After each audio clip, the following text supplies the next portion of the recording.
میں تمہیں خدا کے سپرد کرتا ہوں جو تمہیں کامل بنانے اور تمہیں تمہاری میراث دینے کی قدرت رکھتا ہے۔ ہمارے لیے آج کی پہلی تلاوت رسولوں کے اعمال اس کا 20 باب 28 تا 38 آیت۔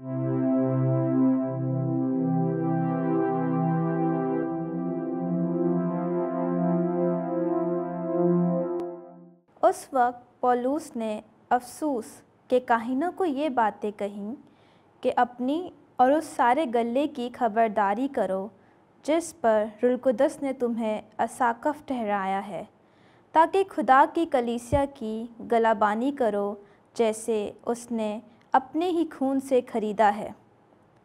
میں جانتا ہوں کہ میرے جانے کے بعد پھاڑنے والے بھیڑیے تمہارے درمیان آئیں گے جو گلے پر ترس نہ کریں گے، اور خود تم میں سے ایسے آدمی اٹھیں گے جو الٹی الٹی باتیں کہیں گے تاکہ شاگردوں کو اپنی طرف کھینچ لیں۔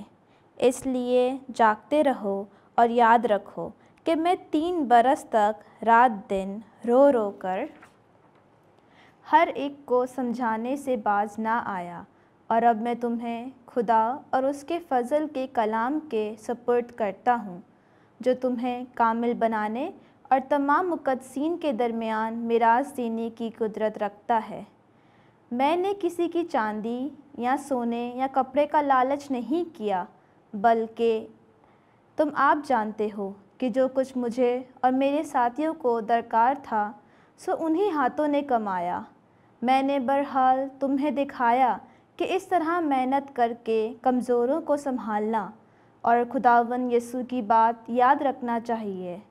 اس نے خود کہی کہ دینا لینے سے مبارک تر ہے، اور اس نے یہ کہہ کر اپنے گھٹنے ٹیکے اور ان سب کے ساتھ دعا کی، اور وہ سب بہت روئے اور پولوس کے گلے لگ لگ کر اسے چوما، اور خاص کر اس بات سے غمگین ہوئے جو اس نے کہی تھی کہ تم میرا منہ پھر نہ دیکھو گے۔ پھر انہوں نے اسے جہاز تک پہنچایا۔ پاک کلام کے پڑھے اور سنے جانے پر خداوند کی برکت ہو، خداوند کا شکر ہو۔ زبور جماعتی جواب۔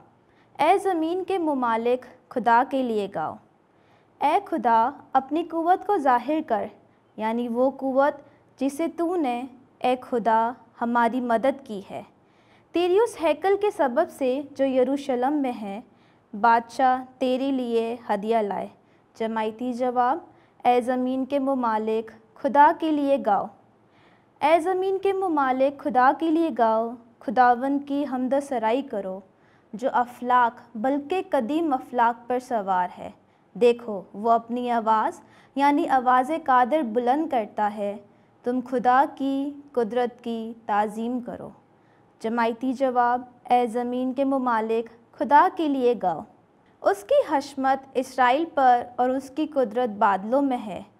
خدا اسرائیل کا خدا اپنے مقدس میں محیب ہے، وہی اپنی قوم کو قوت اور طاقت بخشتا ہے، خدا مبارک ہو۔